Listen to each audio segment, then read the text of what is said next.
नमस्ते, मैं मेधाव्रत शास्त्री। यही वो बैरियर है, यही वो अवरोधक है, यही वो ब्रेकर है जिसने पिछले 70 साल से एटा की विकास की हर संभावना को रोक के रखा है।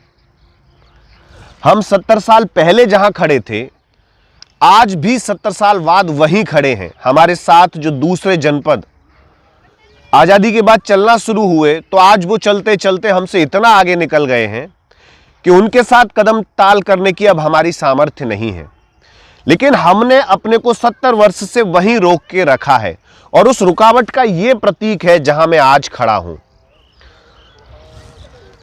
1959 में आजादी के बाद आजाद भारत की पहली सरकार ने एटा को विकास के तोहफे के रूप में एटा रेल विस्तार दिया था और उसका उद्घाटन उस समय के राष्ट्रपति डॉक्टर राजेंद्र प्रसाद जी ने किया था और इस उम्मीद से किया था कि यह रेल विस्तार जो उस समय हुआ था, यह धीमे धीमे बढ़ता हुआ किन्हीं और जनपदों, किन्हीं और महानगरों से जाके जुड़ जाएगा।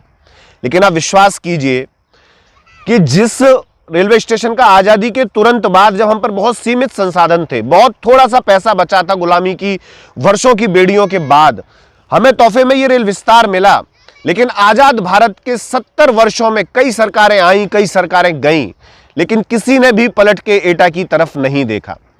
और एटा के लोग जो 70 साल पहले जहां खड़े थे, उन्होंने अपने इस ही पिछड़ेपन को अपनी नियति, अपना भाग्य, अपनी किस्मत मान के इसे ओढ़ लिया और ये जो पिछड़ेपन का अंधेरा था, इसे अपना भाग्य सिर्फ नहीं माना, बल्कि इस अंधेरे में उत्सव मनाने लगे।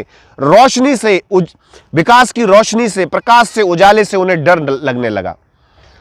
अगर आप एटा में कुछ भी करा लो और आपको लगता है कि एटा में विकास हो जाएगा, यह कतई संभव नहीं है।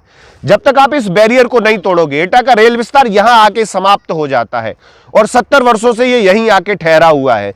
जब तक आप इसे तोड़ोगे नहीं, जब तक आप इसे तोड़ के कासगंज तक जोड़ोगे नहीं, तब तक आपकी विकास की रफ्तार जहां आप थे वहीं के वहीं खड़े रहोगे।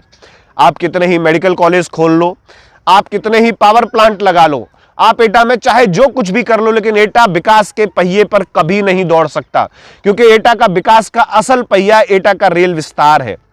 पिछड़ेपन का आलम, मैं आपसे एक नहीं कई बार कह चुका हूं कि आलम इतना बीभत्स है, इतना भयानक है कि इस दौर में जहां आप एक जनपद क्या, एक ब्लॉक तहसील नहीं ढूंढ